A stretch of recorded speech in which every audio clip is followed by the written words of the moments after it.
প্রিয় দর্শক ও শ্রোতা, আমাদের সমাজে জন্মদিনের এই যে ধারণাটি এসেছে, এটি খ্রিস্টানদের ক্রিসমাস অর্থাৎ 25শে ডিসেম্বর তারা যে বড়দিন পালন করে, রসুল আল্লাহর রসুল হজরত ঈসা আলাইহিসসালামের জন্মদিনকে উপলক্ষ করে সেখান থেকে মূলত এটি এসেছে। আপনি ইতিহাসের পাতা উল্টিয়ে দেখুন, জানতে পারবেন হজরত ঈসা আলাইহিসসালামের আকাশে উত্তোলিত হওয়ার প্রায় 300 বছর পর পর্যন্ত হজরত ঈসা আলাইহিসসালামের জন্মদিন পালনের কোনো রেওয়াজ ছিল না, কোনো ধারণা ছিল না। তার বিশেষ সঙ্গী যারা ছিলেন, যারা তার আসল সহচর ছিলেন, তাদের কেউই এই দিবসটি পালন করেননি। 300 বছর পর কিছু লোক এই বিদআতের সূচনা ঘটায় এবং তারা ঘোষণা করে যে আমরা হজরত ঈসা আলাইহিসসালামের জন্মদিবস পালন করব। সেই সময় যারা খ্রিস্ট ধর্মের আসল অনুসারী ছিলেন তারা কিন্তু এতে বাধা দিয়েছিলেন, আপত্তি উত্থাপন করেছিলেন। তারা বলেছিলেন, তোমরা একই কাজ করছো। হজরত ঈসা আলাইহিসসালামের শিক্ষার মধ্যে তো এ ধরনের কোনো কথাবার্তা নেই, জন্মদিবস পালন করার কোনো ভাবনা নেই। তখন অতি উৎসাহী এই দলটি উত্তরে কথা বলেছিল যে আরে এতে ক্ষতির কি আছে, আমরা তো কোনো ক্ষতির কাজ বা কোনো খারাপ কাজ তো করছি না। একদিন একত্র হব, একসাথে বসবো, হজরত ঈসা আলাইহিসসালামের জীবনী আলোচনা করব, তার শিক্ষা চরিত্রের কথা স্মরণ করব। এতে মানুষের অনেক ফায়দা হবে, অনেক লাভ হবে। মানুষ তার শিক্ষা অনুযায়ী জীবনযাপন করার জন্য অভ্যস্ত হবে, চেষ্টা করবে, নিজেদেরকে প্রস্তুত করবে। আমরা তো কোনো পাপের কাজ করছি না। এই যুক্তি দেখিয়ে তারা প্রথমে জন্মদিবস পালন করা শুরু করে। তো এইভাবে প্রথম তো পালিত হতো।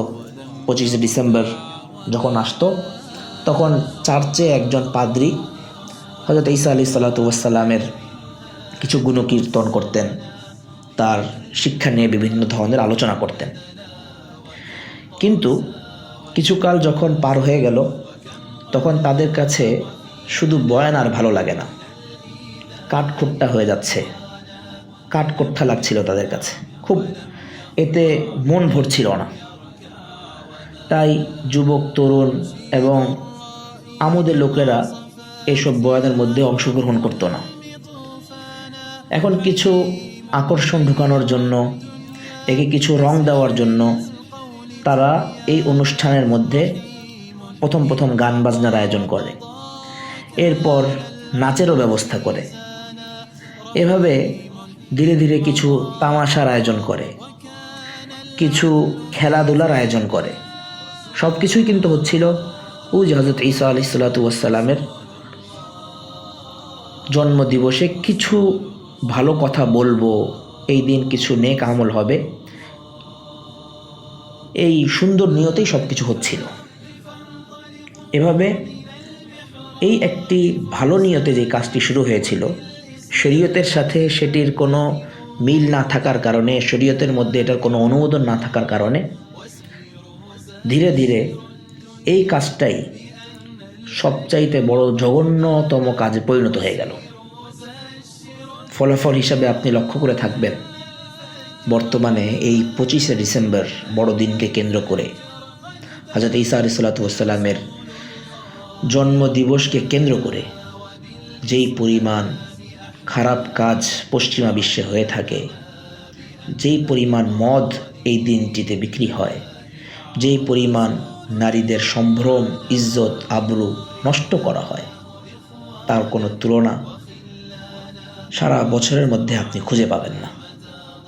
তো প্রথমে তারা একটি কাজ শুরু করেছিল ভালো নিয়তে, কিন্তু কাজটি তাদের নবীর আদর্শ অনুযায়ী না হওয়ার কারণে সেটির ফলাফল বর্তমানে এই গিয়ে দাঁড়িয়েছে। আল্লাহু আকবার। আল্লাহ তাআলার রহমত যে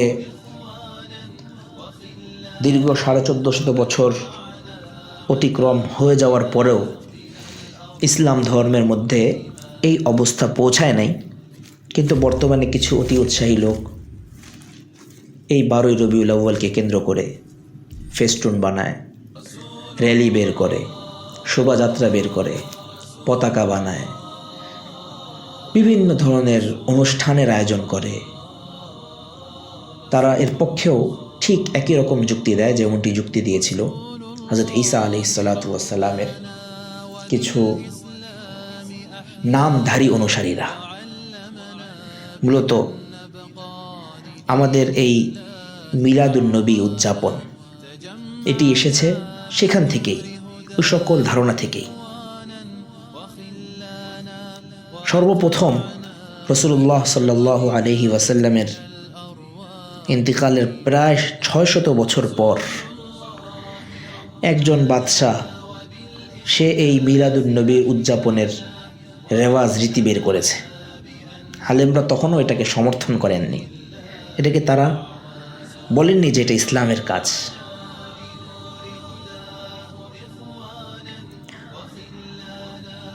আমাদের অবস্থা হলো এরকম, যেমন আমাদের সমাজে একটি কথা প্রচলিত আছে যে মায়ের চেয়ে মাসির দরদ বেশি।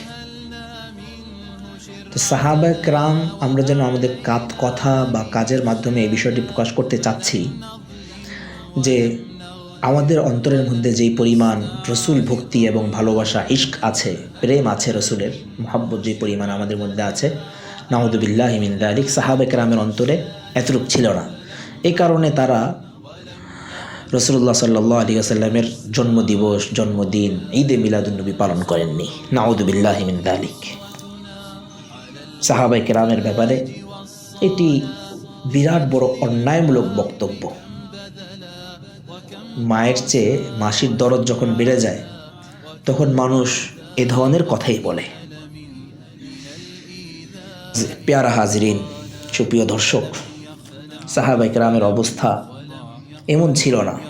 তারা মিছিলও করতেন না, শুধুমাত্র এই দিনকে কেন্দ্র করে কোনো মাহফিলেরও আয়োজন করতেন না, আলোকসজ্জা করতেন না, কোনো শোভাযাত্রা বের করতেন না, পতাকা টানাতেন না। তাদের জীবনে শুধুমাত্র একটি বিষয় ছিল, সেটি হলো রাসূলুল্লাহ সাল্লাল্লাহু আলাইহি ওয়াসাল্লামের পবিত্র জীবন আদর্শকে তারা তাদের জীবনের সঙ্গে মিশিয়ে নিয়েছিলেন।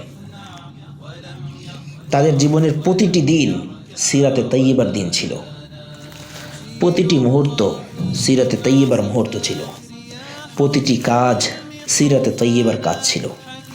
তাদের কোনো কাজ এমন ছিল না যেটি নবীজি সাল্লাল্লাহু আলাইহি ওয়াসাল্লামের সিরাত থেকে মুক্ত ছিল। নবীজি সাল্লাল্লাহু আলাইহি ওয়াসাল্লাম কী উদ্দেশ্যে দুনিয়ায় আগমন করেছেন তা তারা জানতেন। তাদের জানা ছিল যে রাসূলুল্লাহ সাল্লাল্লাহু আলাইহি ওয়াসাল্লাম দুনিয়াতে এই উদ্দেশ্যে আগমন করেননি যে তিনি উম্মতকে দিয়ে নিজের দিবস পালন করাবেন, নিজের প্রশংসা করাবেন, অথবা নিজের শানে স্তুতি গাওয়াবেন। মক্কার কাফেররা নবীজিকে তো প্রস্তাব করেছিল, আপনার কি প্রয়োজন বলুন, মাল সম্পদের, টাকা পয়সার, ক্ষমতার, সুন্দরী নারীর যা প্রয়োজন সেটাই আপনাকে দেওয়া হবে। বিনিময় শুধু এটাই যে ইয়া রাসূলুল্লাহ, হে মুহাম্মদ, বিনিময় শুধু এটাই যে হে মুহাম্মদ, আপনি ইসলামের দাওয়াত বন্ধ করে দিন। কিন্তু রাসূলুল্লাহ সাল্লাল্লাহু আলাইহি ওয়াসাল্লাম দ্ব্যর্থহীন কণ্ঠে এই কথা বলে দিয়েছিলেন যে তোমরা যদি আমার এক হাতে চাঁদ এনে দাও, আরেক হাতে সূর্য এনে দাও, তবুও আমি এই দিনের কাজকে ছাড়ব না।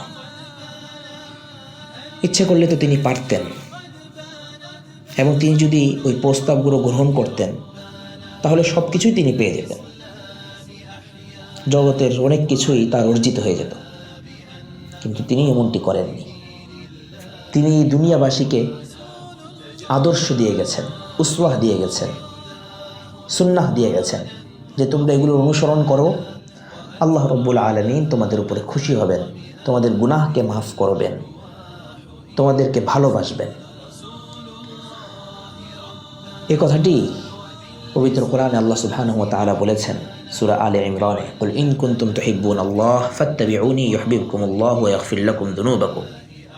হে রাসূল, আপনি বলে দিন, তোমরা যদি আল্লাহকে ভালোবাসো তাহলে আমার অনুসরণ করো, তাহলে আল্লাহ তাআলাও তোমাদেরকে ভালোবাসবেন এবং তোমাদের গুনাহ মাফ করে দিবেন। সূরা আহজাবের 21তম আয়াতে আল্লাহ তাআলা বলেন, লাকাদ কানা লাকুম ফি রাসূলিল্লাহি উসওয়াতুন হাসানাতুন লিমান কানা ইয়ারজুল্লাহ ওয়াল ইয়াওমাল আখির ওয়া যাকারাল্লাহা কাসীরা। তোমাদের জন্য আল্লাহর রসুলের মাঝে রয়েছে উত্তম আদর্শ সেই ব্যক্তির জন্য যে আল্লাহ ও পরকালের আশা রাখে এবং আল্লাহকে বেশি বেশি করে স্মরণ করে। সুতরাং আসুন আমরা রাসূলুল্লাহ সাল্লাল্লাহু আলাইহি ওয়াসাল্লামের আদর্শকে আঁকড়ে ধরি। তার জীবন, তিনি তার জীবনে আমাদের জন্য যে সুন্নাহ রেখে গিয়েছেন, যে আদর্শ রেখে গিয়েছেন, সেই অনুযায়ী নিজেদের জীবনকে গড়ি, সুন্নতের অনুসরণ করি। সাহাবায়ে কেরাম যেভাবে রাসূলুল্লাহ সাল্লাল্লাহু আলাইহি ওয়াসাল্লামকে মহব্বত করতেন, ঠিক সেভাবে আমরা তাকে ভালোবাসি, মহব্বত করি। আল্লাহ তাআলা আমাদেরকে সঠিক বুঝার এবং সঠিক আমল করার, সুন্নাহর উপরে প্রতিষ্ঠিত থাকবার তৌফিক দান করুন। আমিন। ওয়া আখিরু দাওয়ানা আলহামদুলিল্লাহি রাব্বিল আলামিন। আসসালামু আলাইকুম ওয়া রাহমাতুল্লাহি ওয়া বারাকাতুহু। يا الله محمد رسول الله لا إله إلا الله محمد